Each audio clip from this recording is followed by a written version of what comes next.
Hi, I'm Lindsay, and today we're going to talk about what is true forgiveness. Now, I believe the Bible gives us a perfect picture of true forgiveness in Luke's account of the life of Christ and the crucifixion, as Christ was hanging on the cross between the two thieves, and he looked around at all his persecutors and said, "Father, forgive them, for they know not what they do."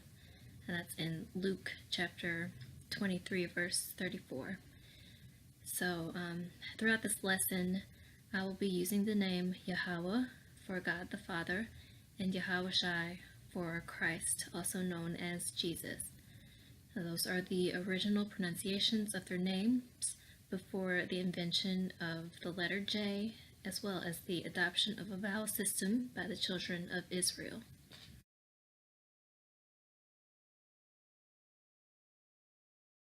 Everyone has been hurt by someone, so we've all been faced with a decision on whether to forgive that person or not, to stop speaking to them, to treat them poorly, or even to execute vengeance. Sometimes we're tempted to do that, but forgiveness is actually one of the most important lessons that believers can learn, because if you allow unforgiveness to fester within your soul, it's just like an infection. You're only hurting yourself. And sometimes we try to convince ourselves that we have forgiven someone when in reality we've just sort of buried the hurt and kind of forgotten about it and try to move on with our lives. But then later, if something else comes up or we're faced with that hurt again, the pain might resurface, and you'll find that you actually haven't really forgiven them, that you still sort of harbor malintent towards that person because of what they did to you. But in following Yahweh's example of forgiveness, it is possible for us to truly understand what it means to really, really forgive someone, and not just sort of ignore the pain and start building bricks around our hearts to avoid being hurt again, because that's really not what true forgiveness entails. So, what are the reasons that this particular instance demonstrates true forgiveness? Well, reason number one is that Christ didn't retaliate or seek any type of vengeance against the people who were crucifying him, bringing him all of this pain.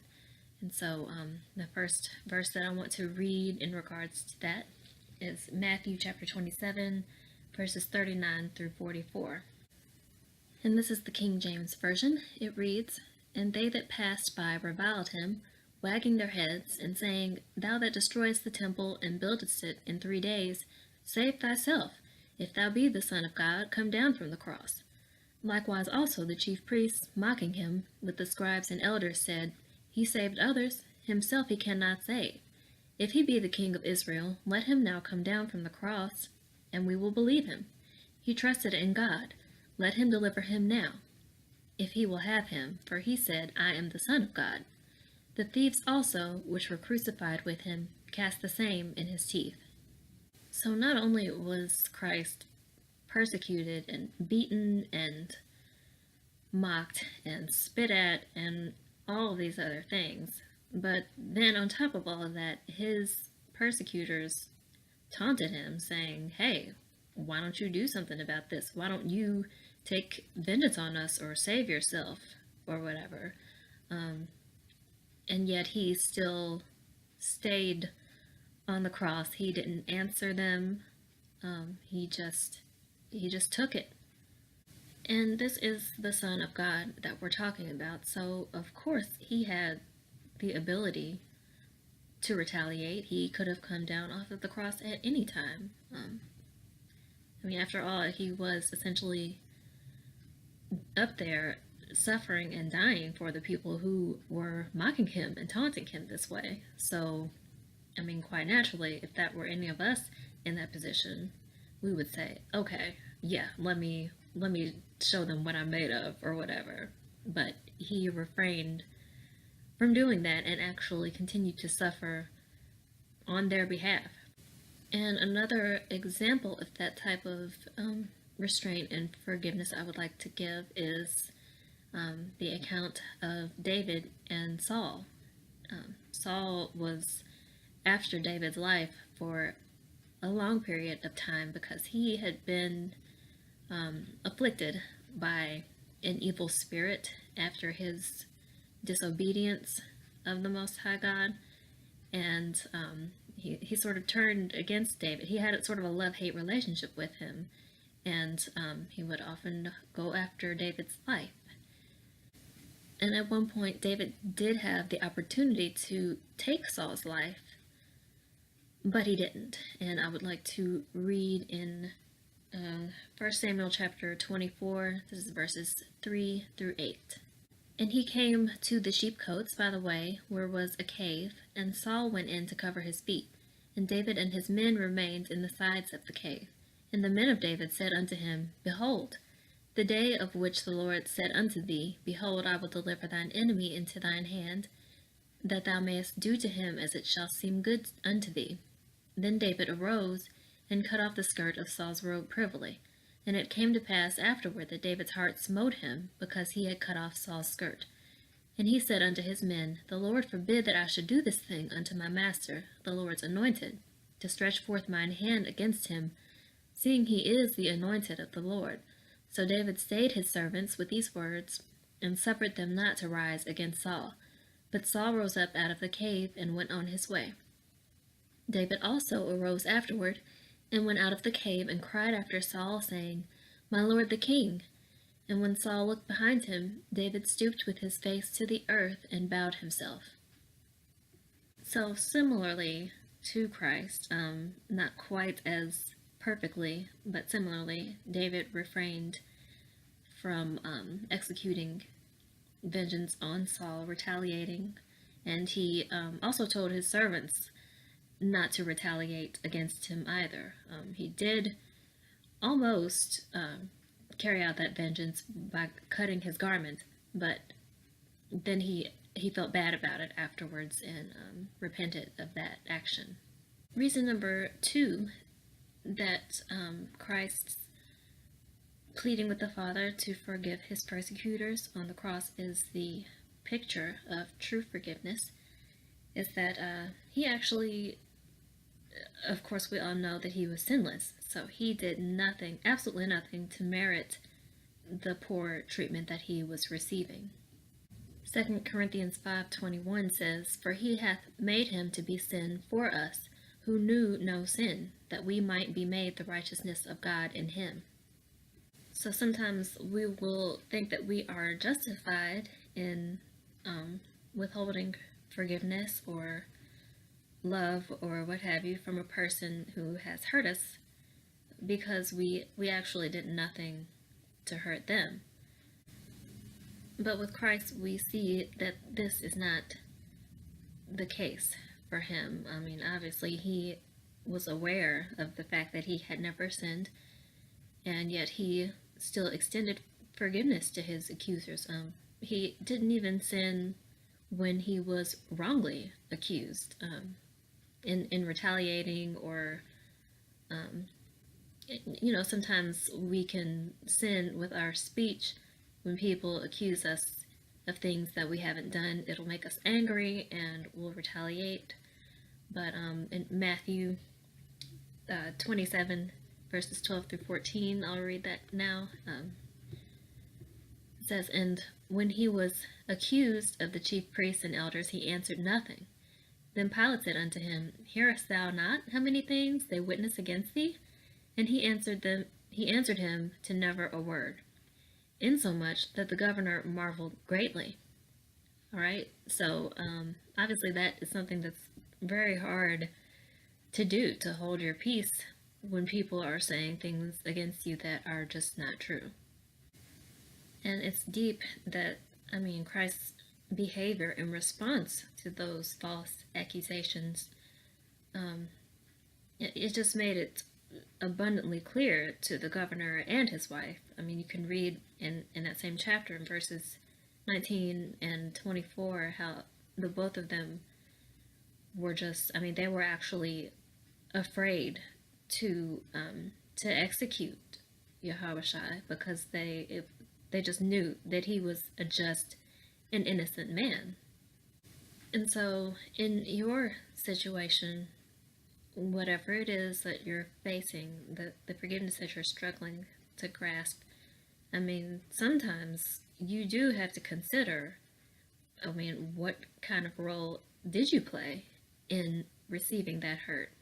Sometimes it's nothing, but sometimes there actually is a reason. And the example I'd like to give is in Jeremiah chapter 30, verses 14 through 17.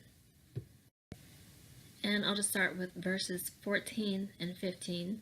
Now, this is Yahweh talking to the children of Israel. And he says, "All thy lovers have forgotten thee. They seek thee not, for I have wounded thee with the wound of an enemy, with the chastisement of a cruel one, for the multitude of thine iniquity, because thy sins were increased. Why criest thou for thine affliction? Thy sorrow is incurable for the multitude of thine iniquity, because thy sins were increased. I have done these things unto thee." All right, so sometimes Yahweh will actually cause people to hurt us because of the sins that we have committed.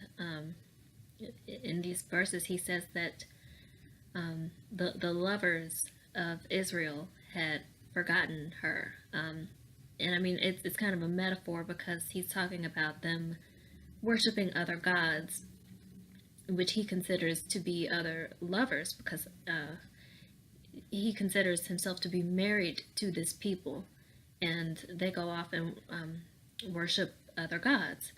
So he calls them their lovers, and he says that all of their lovers have forgotten thee, meaning they've all abandoned them and just allowed them to be trampled and run over and oppressed, and there's no help to be found for them.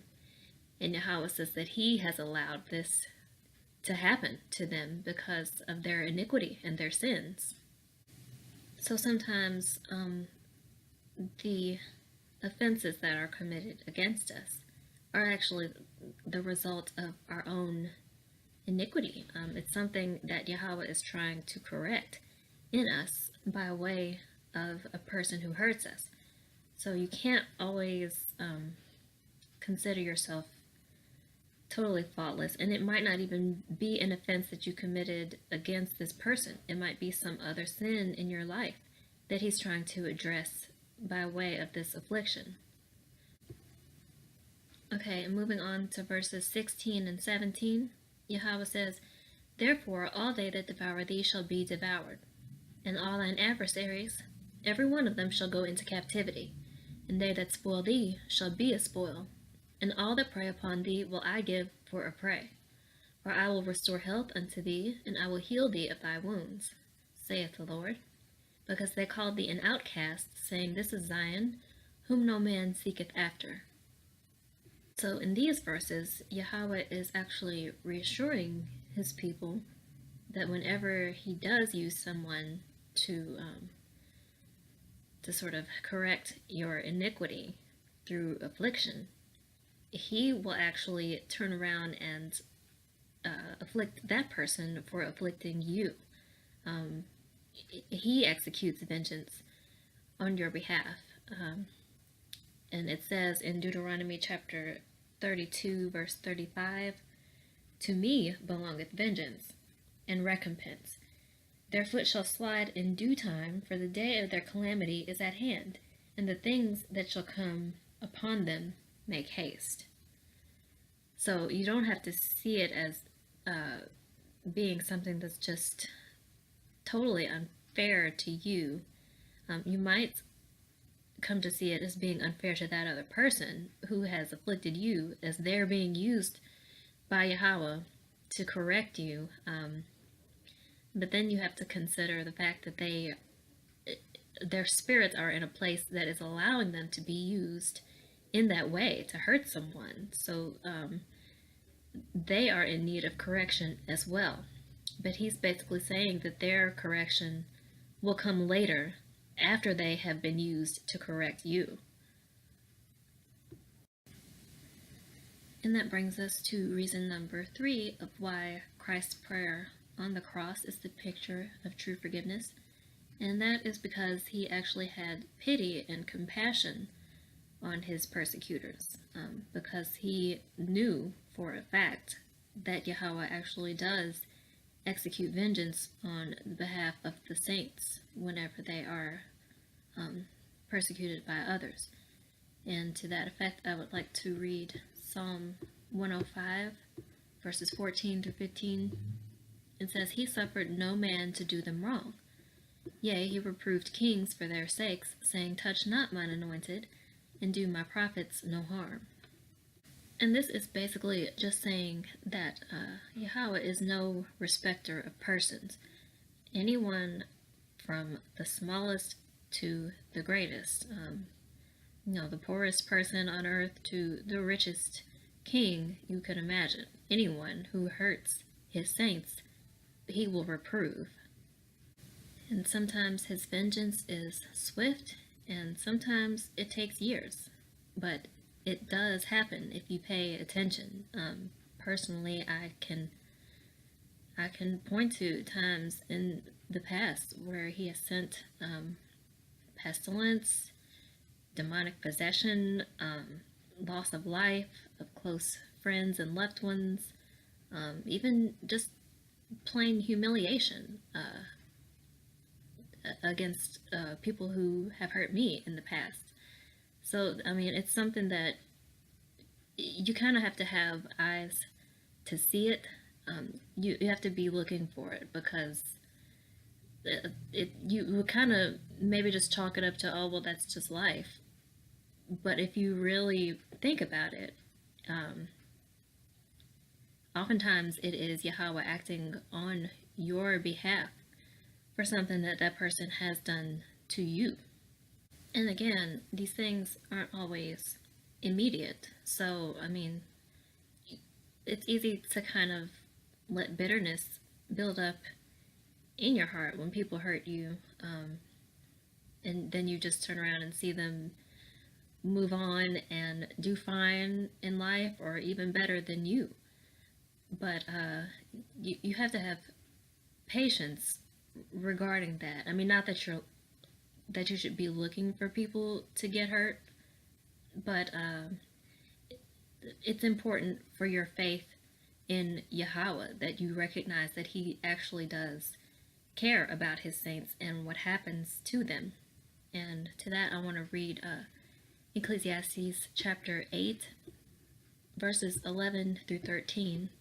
And that says, "Because sentence against an evil work is not executed speedily, therefore the heart of the sons of men is fully set in them to do evil. Though a sinner do evil 100 times, and his days be prolonged, yet surely I know that it shall be well with them that fear God, which fear before him. But it shall not be well with the wicked, neither shall he prolong his days, which are as a shadow, because he feareth not before God." Okay, and that is Solomon speaking. He was given wisdom directly from God, so he's the wisest man who ever lived. So he knows what he's talking about. And it's true. Like, a lot of times people will do evil if they have evil set in their heart to do it. They'll say, well, I mean, nothing's going to happen to me. And oftentimes, if they do something evil against someone, nothing does happen to them for years. But then down the line, you'll just see them decline to the point where it's like, what happened to that person? And it's Yahweh. I mean, that's just a basic principle of his character, is that he executes vengeance on behalf of the saints, which is why he told the children of Israel in Deuteronomy chapter 32, vengeance belongs to me. Okay, so he He's more capable of sort of exercising justice, making sure that a situation turns out justly more than we are. If we try to execute vengeance, it's just going to end up being a huge mess. But if you wait for him to do it, the situation will turn out, I guess, like it should. And his vengeance is more likely to actually turn that person around and correct them and bring them to a life of righteousness than whatever we may want to do on our own. And that is why we should have pity and compassion on those who hurt us, because we know, based on this principle of Yahweh's character, that something terrible is coming their way whenever they hurt us without a cause, or sometimes even with a cause. These things can happen to them. If you have been hurt, really hurt by somebody, to think about them suffering the wrath of Yahweh on your behalf, that would give you a sense of satisfaction, probably, to think that they would get what they deserve, so to speak.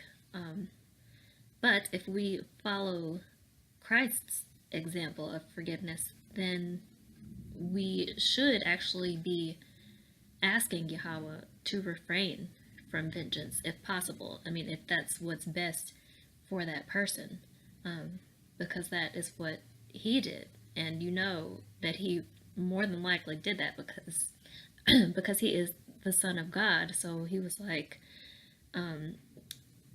they're gonna get torn up over this because he knew how much his Father loved him, and to see how they were treating him, he sort of feared for them more than likely.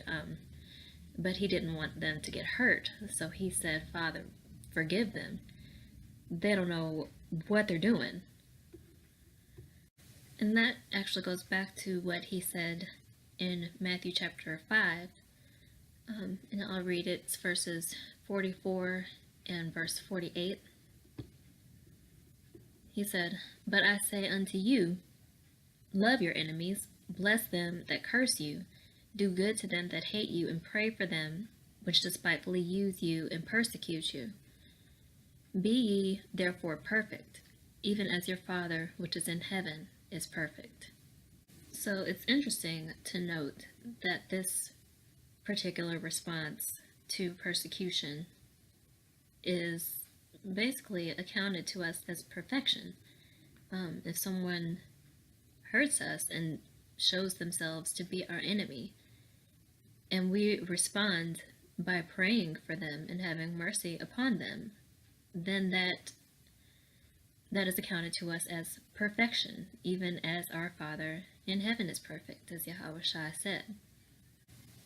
And I think for a lot of people, this is probably the most difficult aspect of forgiveness to grasp, because it's just a natural thing when someone hurts you for you to want to see them hurt the way that they hurt you, if for no other reason than just for them to know what it feels like to be hurt. But that brings us to reason number 4 as to why Christ's prayer on the cross is the picture of true forgiveness, and that's because he actually saw the role of his pain in God's plan, and he prioritized that over his own feelings.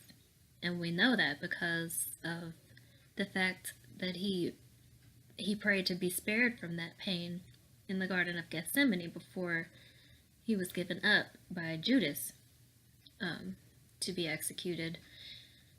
He asked the Father to let this cup pass from him, if at all possible, but ultimately to let his will be done.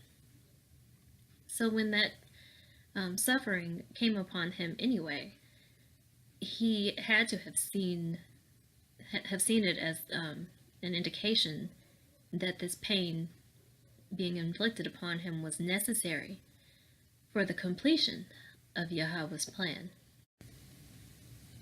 He was able to remove his own ego from that whole situation and not see it as something personal against him, but rather as a necessary step for a greater plan.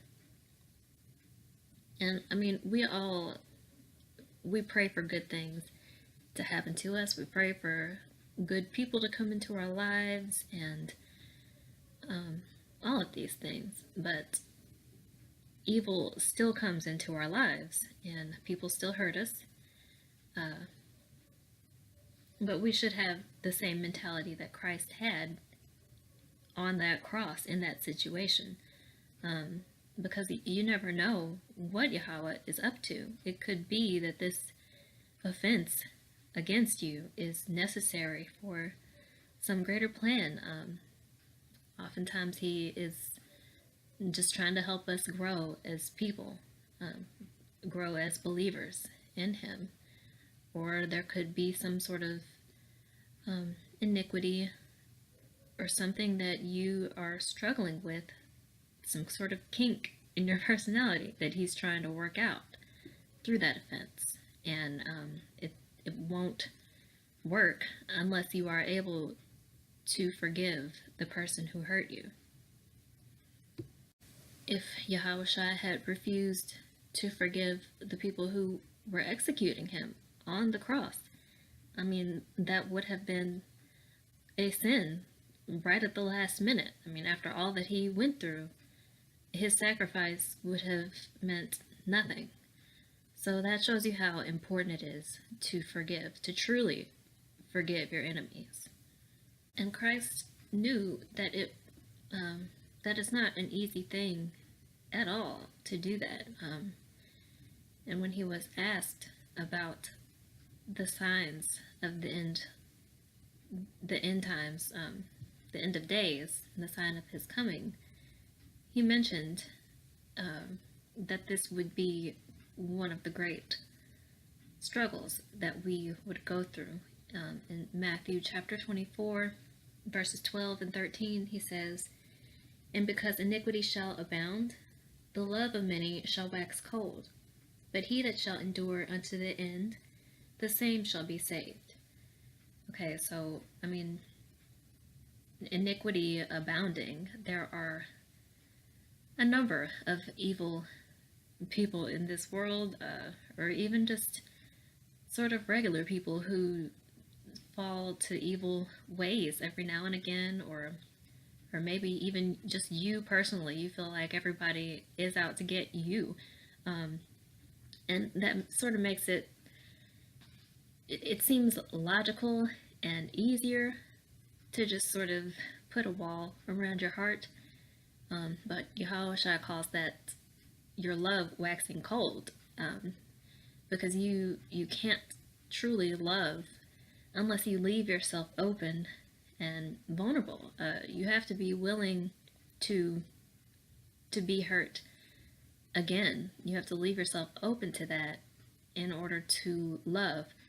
And he says that if you are able to do that, that's called enduring until the end. And those who can do that will be saved.